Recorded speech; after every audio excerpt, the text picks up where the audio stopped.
ಕಡಲಿಗೆ ಉಸಿರಿನ ಹಡಗು ತೇಲುತ್ತಾ ನಡೆದಿದೆ ಹಗಲು ഇരുಳು. ಕಾಲದ ಕಡಲಿಗೆ ಉಸಿರಿನ ಹಡಗು ತೇಲುತ್ತಾ ನಡೆದಿದೆ ಹಗಲು ഇരുಳು. ಕಾಲದ ಕಡಲಿಗೆ ಉಸಿರಿನ ಹಡಗು ತೇಲುತ್ತಾ ನಡೆದಿದೆ ಹಗಲು ഇരുಳು. ಕಾಲದ ಕಡಲಿಗೆ ಉಸಿರಿನ ಹಡಗು ತೇಲುತ್ತಾ ನಡೆದಿದೆ ಹಗಲು ഇരുಳು. ನೀರಲ್ಲಿ ತೆರೆದಿದೆ ಇಲ್ಲದ ದಾರಿ, ಎಲ್ಲೆಲ್ಲಿಗೂ ಇದರ ಸವಾರಿ, ಎಲ್ಲೆಲ್ಲಿಗೂ ಇದರ ಸವಾರಿ, ಎಲ್ಲೆಲ್ಲಿಗೂ ಇದರ ರಾಮಮೂರ್ತಿ ಅಂತ ನಿಮ್ಮ ಭೇಟಿಯಾಗಿ ಭಾಳ ಸಂತೋಷ. ಯಾಕಂದರೆ ಮೊನ್ನೆ ಅಲ್ಲಿಂದ ಶುರು ರಾಮಮೂರ್ತಿ ಬೇಡ ಅವರಿಗೆ ಐಟಿ ಮತ್ತೆ ನಮಸ್ಕಾರಗಳು. ಇವತ್ತು ಬೆಂಗಳೂರಿನ ಸಾಹಿತ್ಯಿಕ ಭವನದಲ್ಲಿ ಸಾಹಿತ್ಯ ಸಂದರ್ಭದಲ್ಲಿ ಅಕಸ್ಮಾತ್ ಹಿರಿಯ ಕಲಾವಿದರು ಭೇಟಿಯಾಗಿದ್ದಾರೆ.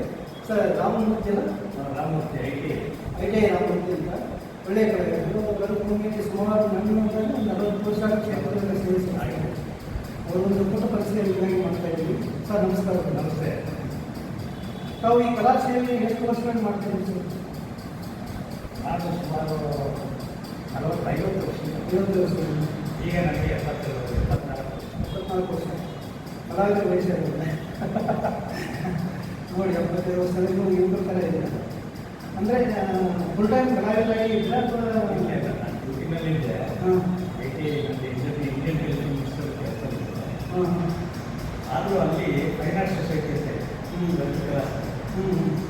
ನನಗೆ ಆಸಕ್ತಿ ಇದ್ದರೆ ಅಲ್ಲಿ ಎಲೆಕ್ಷನ್ ಅಲ್ಲಿ ಎಲೆಕ್ಷನ್ ಗೆದ್ದ ಮೇಲೆ ಸುಮಾರು 20 ವರ್ಷಗಳ ಕಾಲ ದೊಡ್ಡ ಕೆಲಸನೇ ಹೌದು. ನಾವು ನೋಡಿದ ಮಟ್ಟಿಗೆ ಮಾಡ್ತಿಲ್ಲ.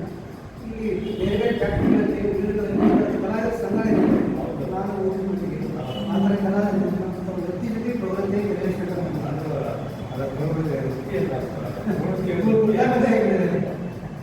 ನೀವು ಖುಷಿ ಇದೆ ಕಲಾವಿದರು ಅಲ್ಲ ಅದ್ರ ಬಗ್ಗೆ ಬರಾಕಿ ನೀವು ಯಾಕಂದರೆ ಒಳಗೊಂಡಿರೋದು ನನ್ನ ತಾಯಿ ನಮ್ಮ ತಂದೆ. ಅವರು ಕಲಾವಿದರು. ಅವರು ನಮ್ಮ ತಾಯಿ ಜ್ಞಾನದ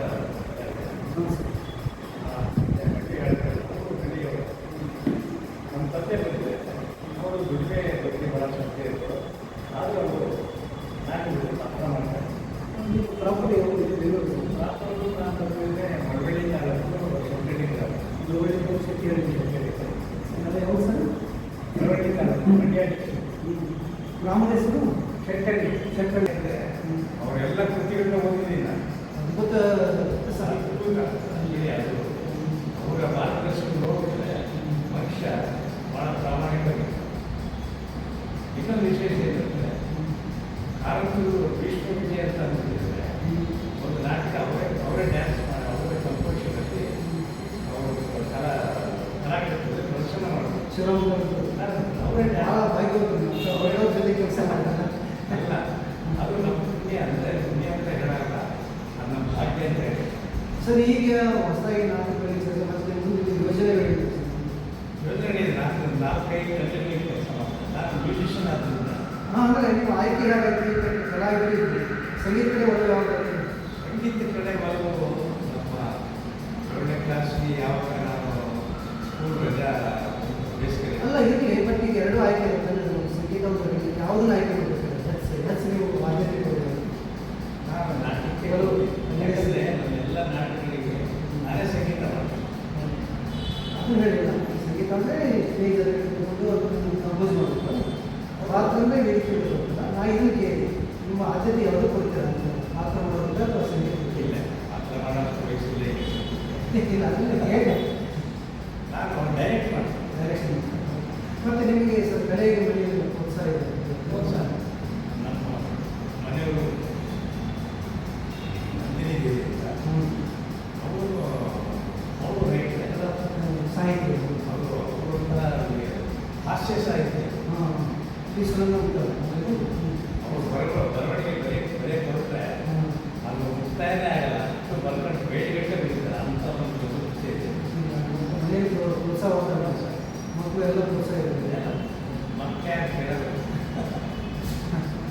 ಇವತ್ತು ಇನ್ನೊಂದು ನೂರಾರು ನಾಟಕ ಮಾಡಿ ಕನ್ನಡಕ್ಕೆ ನಮ್ಮ ಪ್ರೇಕ್ಷಕರಿಗೆ ಮಾಡಿ ಅರ್ಪಿಸಿ ಚೆನ್ನಾಗಿ ಒಳ್ಳೆಯದು ಸರ್. ಯಾಕಂದರೆ ನಾನು ಗಾಂಧಿ ಸಾಹಿತ್ಯ ವೇದಿಕೆ ಬಂದಿದ್ದಕ್ಕೆ ಖುಷಿಯಾಗುತ್ತೆ. ಗಾಂಧಿ ಎಷ್ಟು ಸರಳತೆ, ಎಷ್ಟು ಸತ್ಯವಂತ, ಭಾರತಕ್ಕೆ ಸ್ವಾತಂತ್ರ್ಯ ತಂದುಕೊಟ್ಟವರು. ನಾವು ನೋಡಿಲ್ಲ, ನೋಡಿಲ್ಲ, ಆದರೆ ಅಭಿಮಾನ ಇದೆ. ಅದು ನಾವು ಮರೆಯೋಕ್ಕಾಗಲ್ಲ, ಯಾವ ಭಾರತೀಯರು ಮರೆಯೋಕ್ಕಿಲ್ಲ. ಆ ರೀತಿ ನಾವು ಅವರ ಚಿತ್ರವನ್ನು ನೋಡ್ತೇವೆ, ಗಾಂಧಿ ಚಿತ್ರವನ್ನು ನೋಡ್ತೀವಿ. Very wonderful. ನಾವಿದಕ್ಕೆ